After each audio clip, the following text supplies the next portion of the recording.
good, everybody? It's your boy, O'Shea Duke Jackson, back at it again with another episode of the Celebrity Junk. Dima, Mary J. Music. So guys, I've been getting emails all day regarding this particular popular dancehall artist by the name of Spice, and real big in the Caribbean Jamaican community.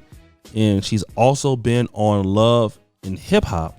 But you know, one thing I'm noticing about a lot of the ladies that are in, you know, the space, K Michelle, some of the IG models, is that they have an image that they want to portray. And typically it's a stereotypical image of a black woman with, you know, a big butt. You see that, you know, quite often. And a lot of these ladies will go out of their way to do what we know now as the BBL procedures. In other words, they want to get a Brazilian butt lift, basically to make their behind look bigger. Pretty much what it does is transferring fat from one part of the body to another part of the body. Now, let me just go to this, because with this lady, obviously she has international acclaim. You've been on Love and Hip Hop, you're a big star, you should have money. If you're going to try a procedure like this, knowing what's going to happen, you know, it'd be favorable if this lady would go to, you know, the United States to do it, or Britain. But this is not what she did.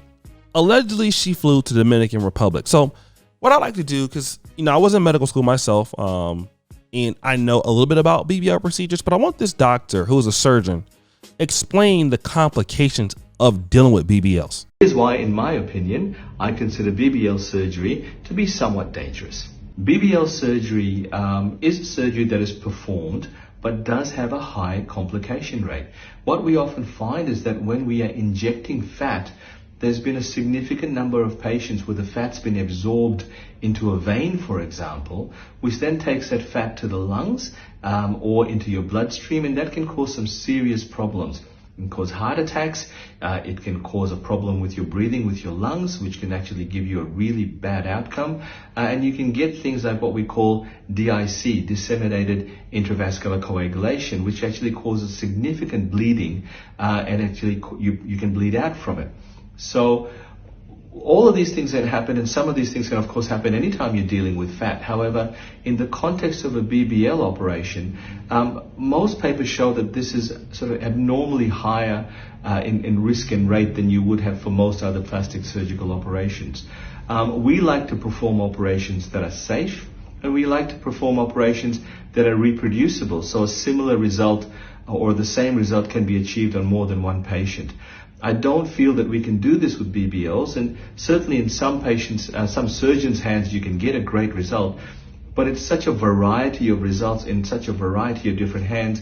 I just don't think it's worth the bang for the buck. That's my personal opinion. Obviously, other people will have different ones, but that's why I don't do BBL surgery.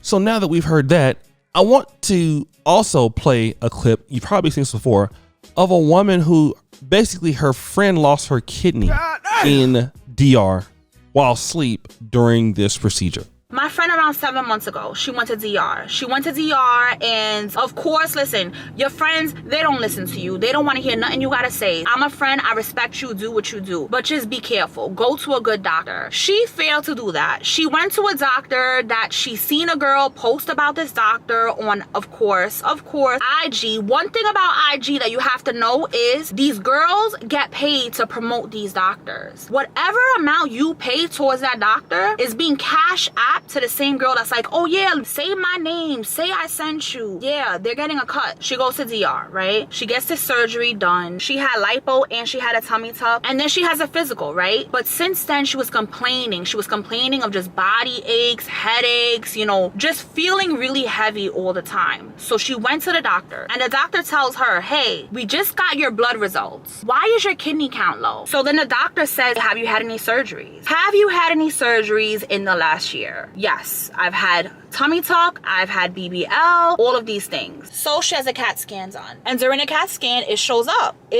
She only has one kidney. So down in DR, this botch organ selling doctor took one of her kidneys. She thought she was getting the steal of her life. She was like, $3,500 for all that. Yes, sign me up. Little did she know that the doctor was actually selling her kidney. I don't know how much kidneys go on the black market, but I know it's way more than $3,500. Now she's trying to contact this doctor. Now she's trying to find out, okay, where is this doctor?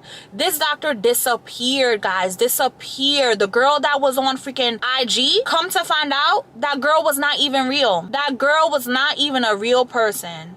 That girl was a botch account, fake ass account, and that account was actually taken down. It was shown that this girl that was like, oh yeah, my body this, and look at this doctor did this type of a job on me. All those pictures were taken off of Google. Those were Google stole pictures. So that wasn't even a real person, okay? So now my friend is pretty much like, oh my God, I can't find a doctor. I don't know exactly what the hell I'm gonna do. And now she has one kidney. Now she has one kidney and she's going through a whole bunch of freaking crap. Now she has to take medication. Now she has to do all these things. And now she really has to protect her one kidney because that's all she has.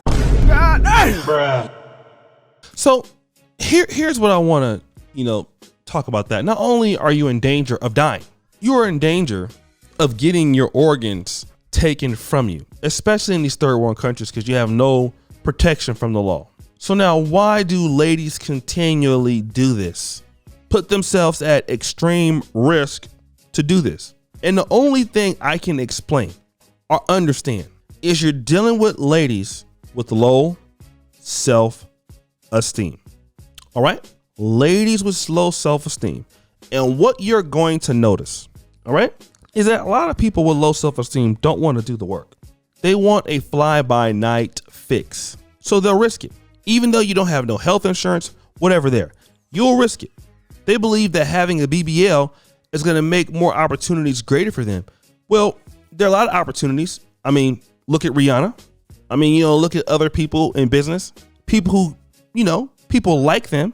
She's already a dancehall artist. People like you already for your music. So why do you need to get a BBL? Or why not just get squats or stuff like that? And the thing about it is that a lot of these people don't understand, in my opinion, how money works, because there's a lot of things that you can do with money that you can avoid getting a BBL. And the thing about it is that you can get a BBL and enhancement, and then once you get a little older, it doesn't matter. Like, let's look at somebody like Delicious. Delicious says she's never had a BBL. I doubt that. Delicious is thicker as all outdoors. Bernice Burgos is super thick. Once you're 40 though, and up in these spaces, people by default stop paying as much attention to you as younger women. Look at Amber Rose. I don't think Amber Rose looks much different than she did 10 years ago. But it's like Amber Rose is considered to be old by certain people. Not because of what she looks like, because the guys who are 20 and the women who are 20 are calling her old. They're calling her that. That's why Amber Rose was upset, like, yo, we need to stop age shaming. Yeah, because people call you old. Like, I'm 41. And then, like when I was like 35, I went to the liquor store. I was back at home and stuff like that. And somebody goes, what's up, OG? They're talking to me. I'm like, me, OG? Yeah. To these young guys, I'm old. Shout out to Cut to the Chase. I was talking to him about a year or two ago on a live stream. He was like, oh, Shay, man, you're an old dude, man. You old. So that's the reality. Guys, we think that we're old now, okay? 40 for some people are old. So they want to see women that reflect their age group. So these women are going out here trying to do anything they can to stop, father time from occurring, and you can't. You're always going to have problems. So guys, what do you think? It's your boy, O'Shea Duke Jackson, back at it again with another episode of The Celebrity Junk. I appreciate you for all that you do. Subscribe, hit the bell. We're out.